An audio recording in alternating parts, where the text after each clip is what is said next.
Judul episode: Cukup Wan Har Ere.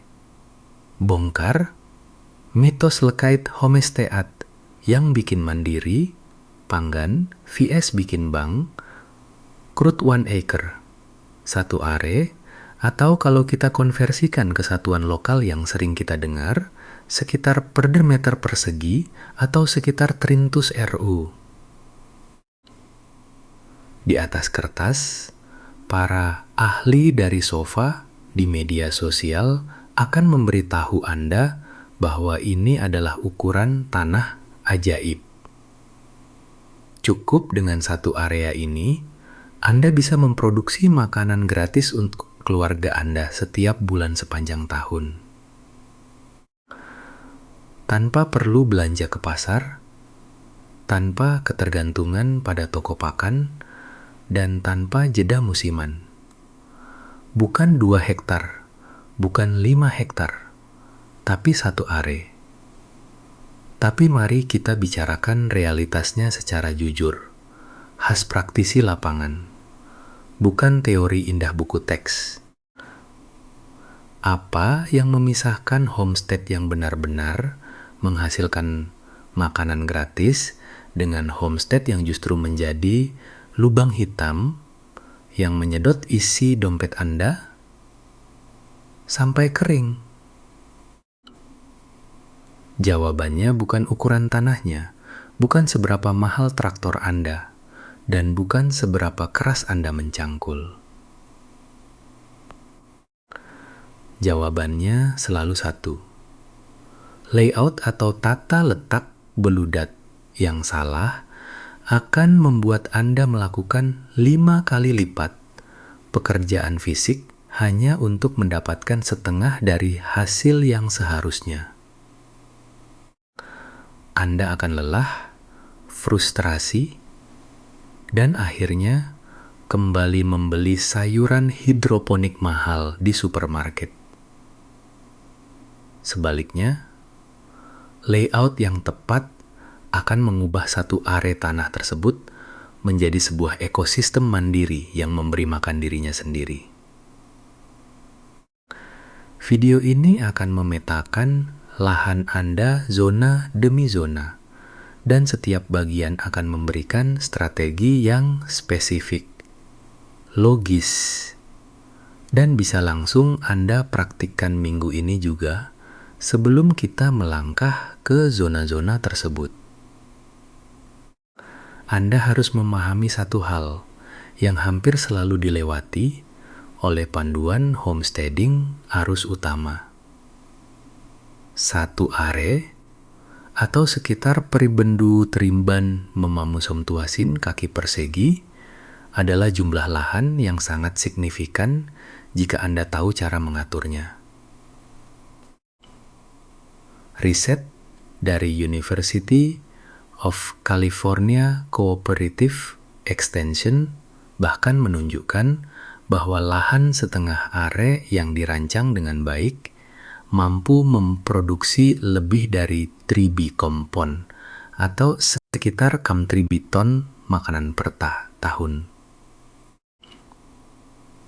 Jika Anda mengoptimalkan satu are penuh dengan tata letak yang sistematis, lahan tersebut bisa menghidupi keluarga dengan 4 anggota secara total.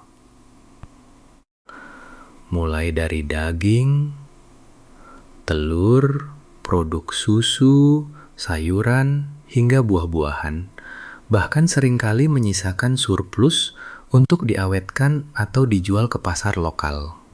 Namun, disinilah paradoksnya terjadi.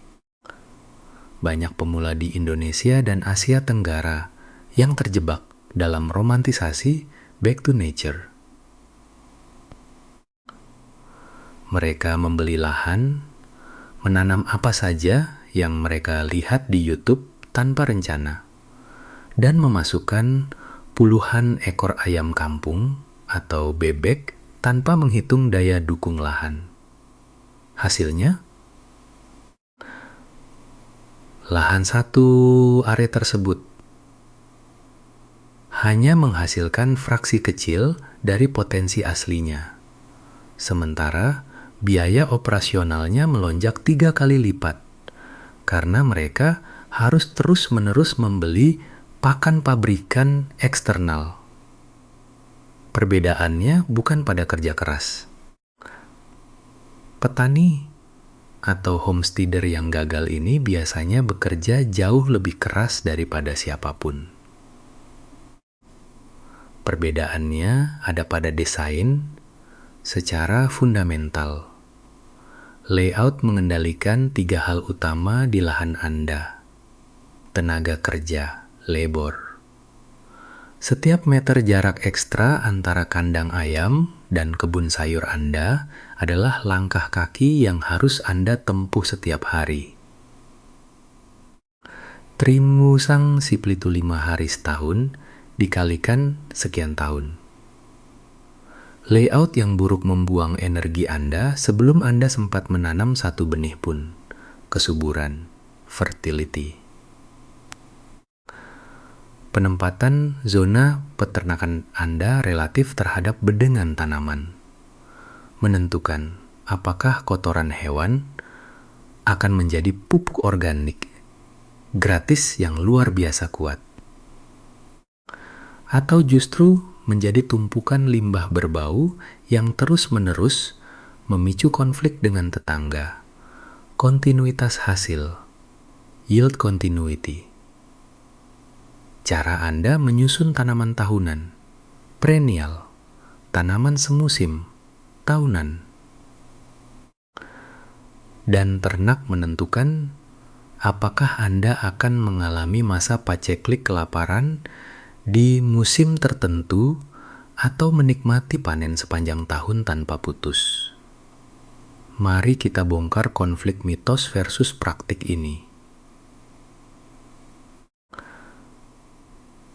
Di wilayah tropis seperti Indonesia, kita seringkali diuntungkan dengan sinar matahari sepanjang tahun. Berbeda dengan wilayah subtropis yang memiliki musim dingin ekstrem. Namun, kita menghadapi tantangan besar lainnya. Kontras yang tajam antara musim hujan dan musim kemarau, serta kelembapan tinggi yang memicu ledakan hama dan penyakit. Mengabaikan aspek regional ini saat merancang layout adalah tiket cepat menuju kegagalan. Setiap desain homestead satu are yang produktif tidak dimulai dari kebun, bukan pula dari kandang hewan. Desain ini dimulai dari rumah Anda, dan bagaimana posisi bangunan tersebut duduk di atas lahan. Mengapa? Karena rumah adalah pusat kendali ekosistem Anda. Dia belahan bumi utara. Kebun utama harus berada di sisi selatan untuk memaksimalkan paparan matahari pasif. Di belahan bumi selatan, posisinya berbalik ke sisi utara. Di wilayah tropis, khatulistiwa seperti Indonesia, posisi matahari memang cenderung berada di atas kepala. Namun, orientasi timur-barat menjadi sangat kritikal untuk mengatur intensitas cahaya dan durasi bayangan bangunan agar tanaman tidak mengalami etiolasi atau justru terbakar matahari sore yang menyengat tepat di luar pintu dapur Anda. Dalam jarak tidak lebih dari T-meter adalah apa yang disebut oleh para desainer permakultur sebagai zona 1. Ini adalah area paling intensif di seluruh lahan Anda. Disinilah tempat bagi tanaman yang paling sering Anda panen dalam siklus harian. Daun bawang, cabai rawit, kemangi, seledri, tomat ceri, sayuran jenis kale. Atau bumbu dapur, empon-empon, seperti jahe dan kunyit. Mengapa penempatan ini begitu krusial? Ini bukan sekadar tentang estetika, melainkan tentang psikologi perilaku manusia. Studi pada produksi pangan rumah tangga secara konsisten menunjukkan fenomena unik. Semakin dekat sumber makanan dengan dapur, semakin tinggi persentase makanan tersebut benar-benar dipanen dan digunakan secara optimal. Jika Anda menanam tanaman rempah di ujung belakang properti Anda hanya akan mendatanginya 2 kali sebulan saat sempat. Tetapi jika tanaman itu berada tepat di sebelah keset pintu dapur Anda akan memetiknya setiap hari saat memasak makan pagi, siang, dan malam. Kehadiran Anda yang konstan di zona 1 ini juga memicu tindakan perawatan mikro secara tidak sadar. Anda akan mencabut 1 atau 2 rumput liar saat berjalan lewat, memetik daun yang layu, atau menyiramnya dengan sisa air cucian beras tanpa merasa itu sebagai beban kerja berat. Zona ini mungkin kecil, hanya berkisar antara wali hingga tarali meter persegi. Tetapi ini adalah ruang dengan produktivitas per meter persegi tertinggi di seluruh satu area lahan Anda. Ini adalah langkah praktis pertama Anda menuju kemandirian pangan. Amankan apa yang masuk ke dalam panci dapur Anda setiap hari langsung dari area di bawah bayangan atap rumah Anda sendiri. Bergerak keluar dari zona DUN, kita masuk ke ring berikutnya yang menjadi motor penggerak kalori keluarga Anda. Area produksi sayuran semusim utama atau zona DU. Disinilah kesalahpahaman konkret pertama para pemula sering terjadi. Banyak orang berpikir, untuk memberi makan keluarga beranggotakan 4 orang. Mereka harus mencangkul seluruh sisa lahan satu area mereka dan menanaminya dengan jagung atau singkong secara monokultur. Ini adalah kesalahan fatal yang menguras nutrisi tanah dan menciptakan risiko gagal panen total akibat serangan hama massal secara praktik yang wajar di iklim tropis. Sistem bedengan sayuran semusim seluas 200 hingga 300 meter persegi sebenarnya sudah lebih dari cukup untuk memasok kebutuhan sayur mayur harian. Asalkan Anda menerapkan strategi succession planting, penanaman bertahap, dan interplanting yang cerdas. Namun, sebelum menanam, perhatikan lebar bedengan Anda. Ini detail teknis yang paling sering diabaikan karena dianggap sepele. Bedengan jangan pernah dibuat lebih lebar dari 1-2 cm, sekitar patuk kaki. Mengapa angka ini menjadi standar non-negosiasi?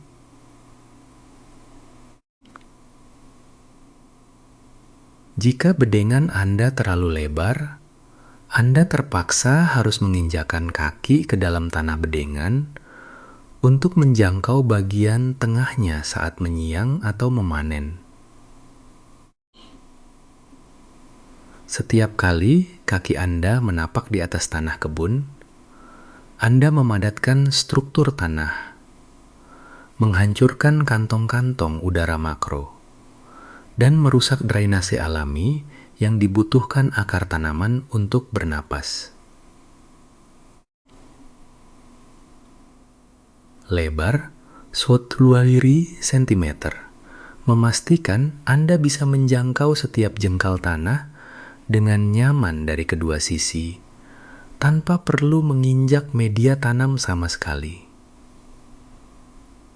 Untuk mengoptimalkan lahan yang terbatas ini, tanpa menggunakan pupuk kimia sintetis yang mahal. Strategi tertinggi yang bisa kita adopsi adalah kombinasi interplanting tradisional yang sudah teruji ratusan tahun, seperti sistem Three Sisters, 3 saudara yang diadaptasi lokal, jagung, kacang lanjaran, seperti kacang panjang atau buncis, dan labu parang. Jagung tumbuh tinggi bertindak sebagai tiang rambatan alami bagi kacang. Kacang, sebagai tanaman legum, memiliki bintil akar yang mampu mengikat nitrogen dari udara bebas dan melepaskannya ke dalam tanah untuk memberi makan jagung dan labu. Sementara itu, daun labu yang lebar dan menjalar di permukaan tanah berfungsi sebagai mulsa hidup, living mulch, yang menghalangi sinar matahari langsung ke tanah, menekan pertumbuhan gulma, dan menjaga kelembapan tanah dari penguapan ekstrem di musim kemarau. 3 komoditas berbeda tumbuh subur di satu ruang yang sama tanpa ada kompetisi sumber daya, melainkan saling mendukung. Kesalahan pemula berikutnya adalah menanam semua benih dalam satu waktu yang sama. Jika Anda menanam carati bibit sawi manis atau pakcoy di hari yang sama, Anda akan menghadapi situasi di mana carati sawi tersebut matang secara bersamaan. Anda akan mengalami surplus yang membingungkan dalam 1 minggu, lalu menghadapi kekosongan stok, seasonal gap, di minggu-minggu berikutnya. Solusi praktisnya adalah succession sowing. Tanamlah bedul bibit setiap 2 minggu sekali. Dengan begitu, Anda akan memiliki siklus panen yang terus-menerus mengalir, konstan, dan proporsional dengan kapasitas konsumsi dapur harian. Sekarang, mari kita alihkan pandangan ke batas terluar lahan satu area Anda, yaitu area perimeter atau pagar hidup. Di homestead yang dikelola secara buruk, area ini biasanya dibiarkan menjadi semak belukar liar atau sekadar pagar beton mati. Ini adalah pemborosan ruang yang sangat disayangkan. Batas perimeter harus dirancang sebagai food forest edge, pinggiran hutan pangan, yang menerapkan prinsip penumpukan fungsi, stacking functions. Setiap tanaman yang ditempatkan di sini harus melakukan minimal 2 tugas sekaligus.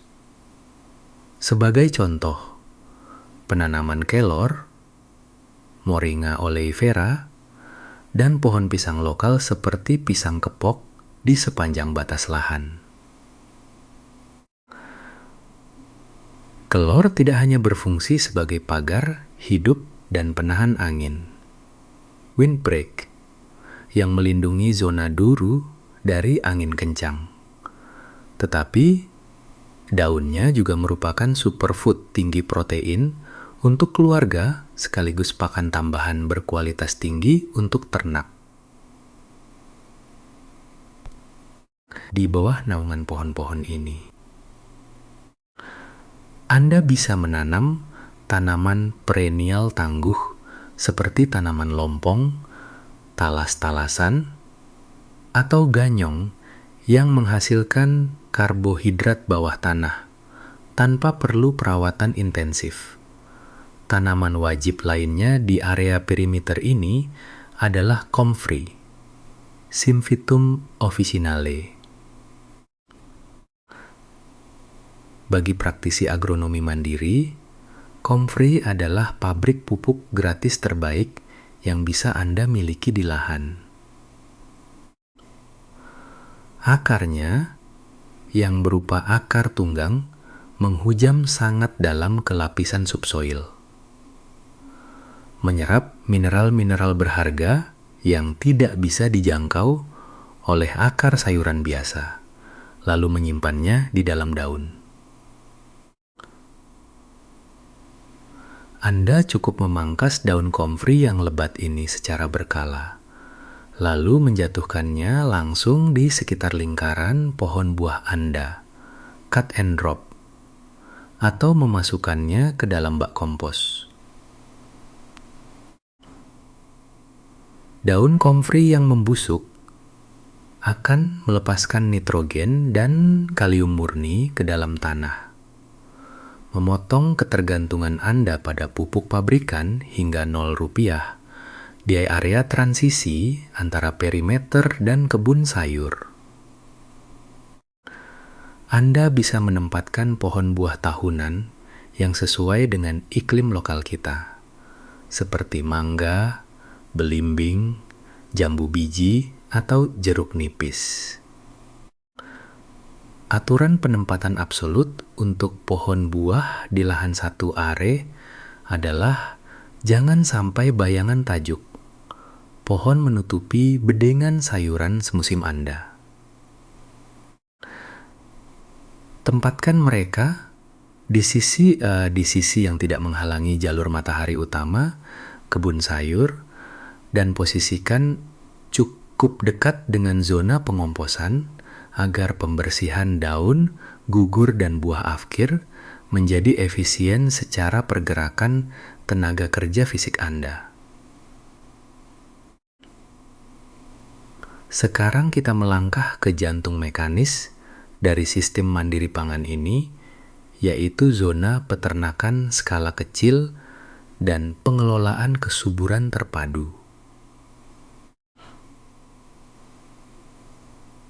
Disinilah banyak homestead pemula berubah menjadi lubang hitam finansial karena terjebak mitos pakan industri atau sebaliknya terbuai oleh promosi sesat tentang suplemen pakan ajaib cair yang menjanjikan 1 tetes bisa menyelesaikan semua masalah.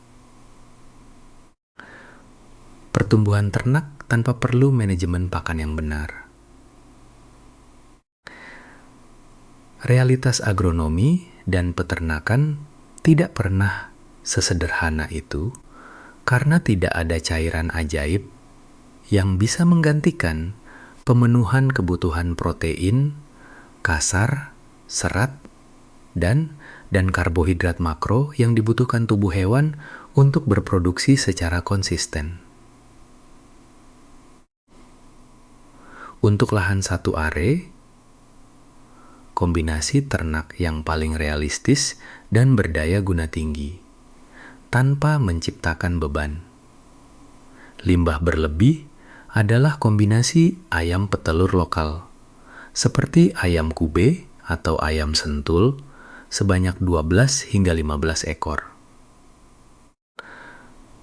Dipadukan dengan koloni kelinci, pedaging seperti jenis New Zealand White, sebanyak 3-4 indukan. Ayam memberikan Anda aliran protein harian berupa telur, sementara kelinci adalah mesin pengubah hijauan menjadi daging dengan efisiensi konversi, pakan yang luar biasa tinggi tanpa membutuhkan ruang yang luas. Pilihan lainnya untuk wilayah yang memiliki ketersediaan air melimpah adalah bebek petelur lokal seperti bebek Alabio atau Mojosari, karena mereka memiliki daya tahan penyakit yang jauh lebih tinggi daripada ayam. Dan kotorannya mengandung kadar nitrogen yang sangat pekat untuk menyuburkan tanah kebun Anda. Namun, kunci utama yang memisahkan peternak sukses dengan peternak yang bangkrut terletak pada desain kandang dan sistem rotasi lahan atau grazing yang diterapkan secara disiplin. Anda tidak boleh membiarkan ternak Anda berkeliaran di area yang sama secara terus-menerus sepanjang tahun, karena hal itu akan menciptakan tanah yang padat, gundul, dan menjadi sarang akumulasi parasit cacing serta patogen penyakit yang mematikan bagi ternak itu sendiri. Solusi praktisnya adalah membagi area peternakan Anda menjadi minimal 3 padok atau petak rotasi menggunakan pagar semi-permanen yang efisien. Anda membiarkan ayam atau bebek mengakses petak pertama selama 28 hari untuk mencakar tanah, memakan larva hama, membasmi gulma, dan menyebarkan kotoran mereka sebagai pupuk alami yang kaya fosfor dan nitrogen. Setelah 28 hari, pindahkan koloni ternak tersebut ke petak kedua. Sementara, petak pertama diistirahatkan dan langsung ditanami tanaman pakan cepat, tumbuh seperti sorghum, kacang-kacangan, atau rumput gajah odot. Dalam waktu 4 hingga 6 minggu, saat ternak menyelesaikan siklusnya di petak lain, petak pertama telah pulih dengan vegetasi pakan hijau baru yang segar dan tanah yang jauh lebih subur. Sistem rotasi ini secara nyata memotong pos biaya pakan komersial Anda hingga 30%, sekaligus menjaga kebersihan lingkungan homestead dari bau menyengat akibat penumpukan kotoran yang tidak terurai.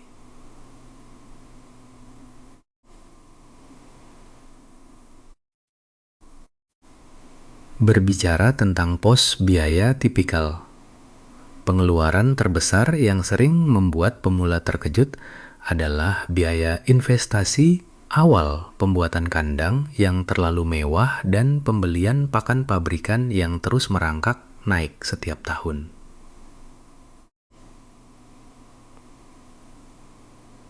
Kandang yang baik tidak harus menggunakan material mahal seperti baja ringan atau semen tebal, melainkan harus mengutamakan sirkulasi udara yang lancar, perlindungan total dari predator lokal seperti musang atau ular, serta kemudahan akses untuk pembersihan kotoran harian. Keselamatan dan kebersihan biosecurity di lahan satu are adalah hal yang mutlak karena kedekatan jarak antara area hunian manusia dengan kandang ternak berpotensi memicu penularan penyakit zoonosis jika diabaikan. Pembersihan alas kandang secara rutin, penggunaan sistem liter kering dengan sekam padi atau serbuk gergaji yang tebal,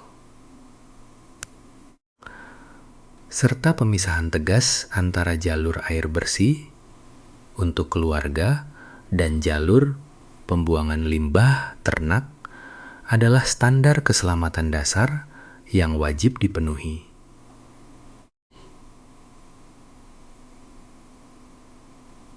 Kotoran kelinci yang bersifat dingin karena memiliki rasio karbon terhadap nitrogen yang seimbang dapat diaplikasikan langsung ke bedengan sayuran semusim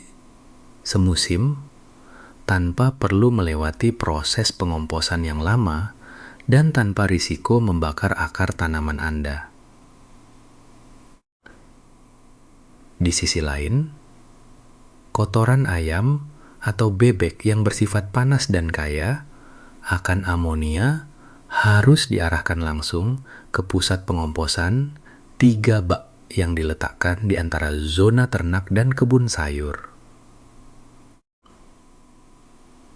Disinilah siklus tertutup ini bekerja secara mekanis, di mana limbah, sayuran dari kebun, dan kotoran dari kandang dimasak bersama dalam suhu tinggi antara 55 hingga 65 derajat Celcius untuk membunuh biji gulma dan bakteri patogen.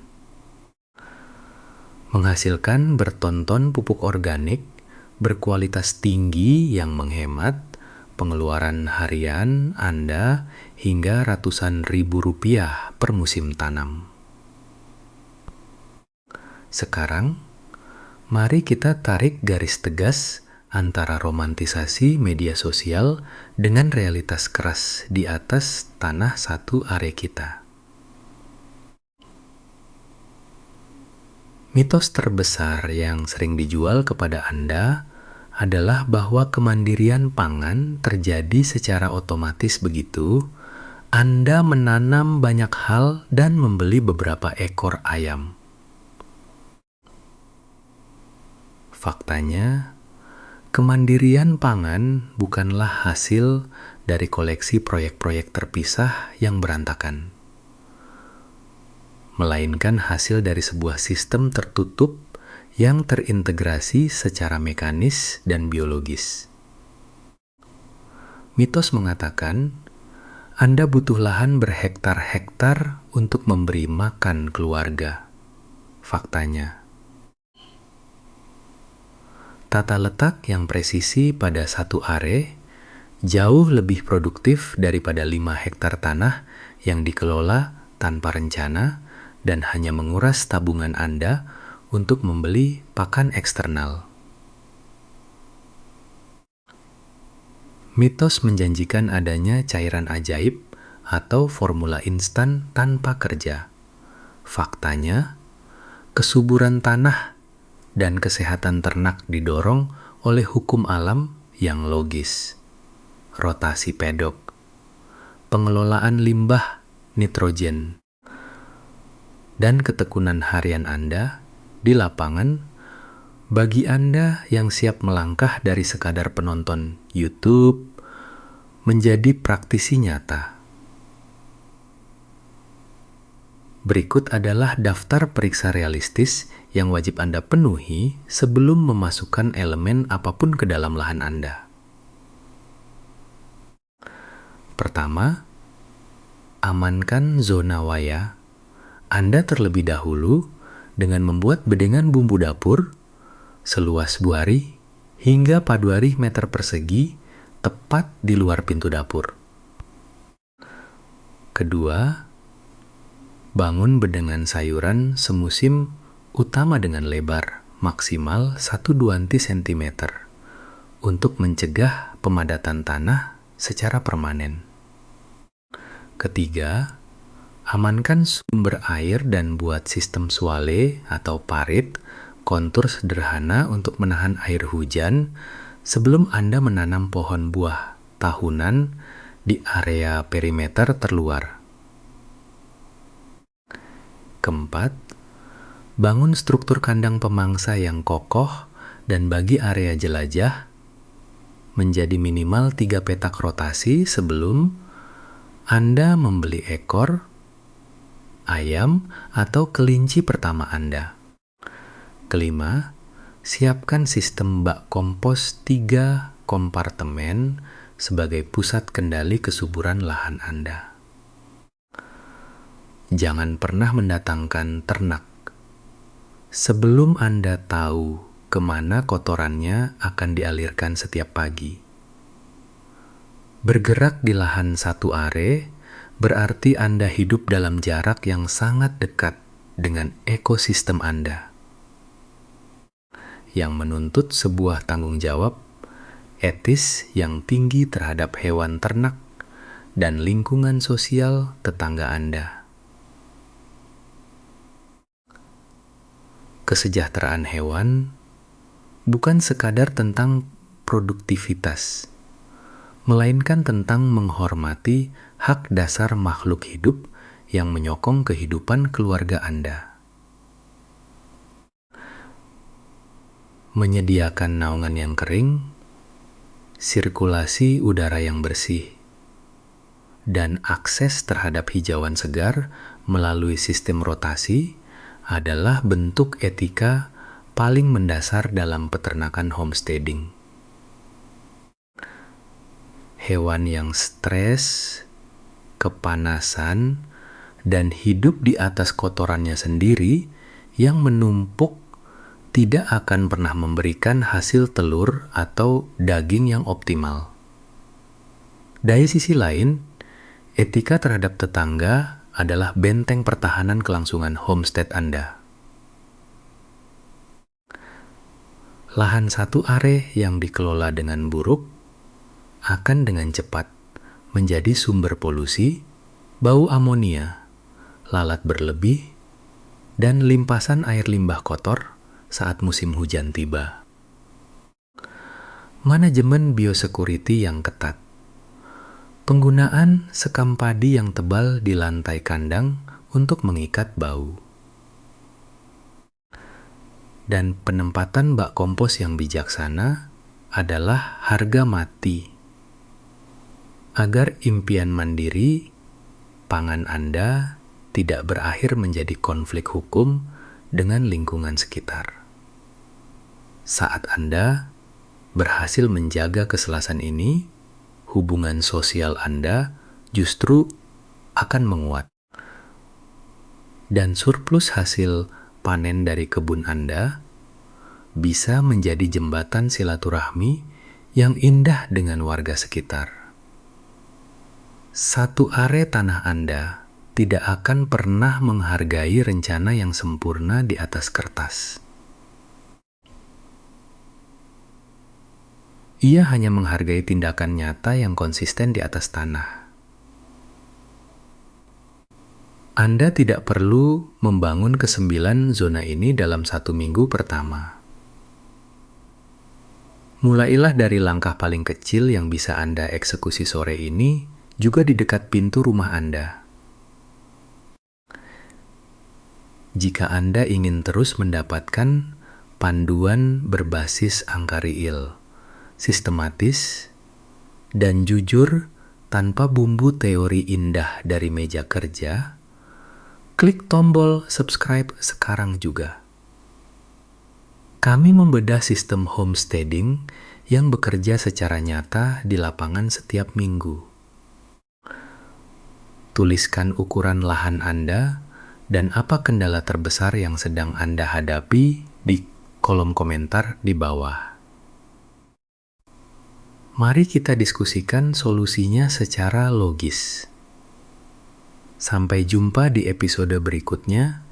Mari kita terus membangun.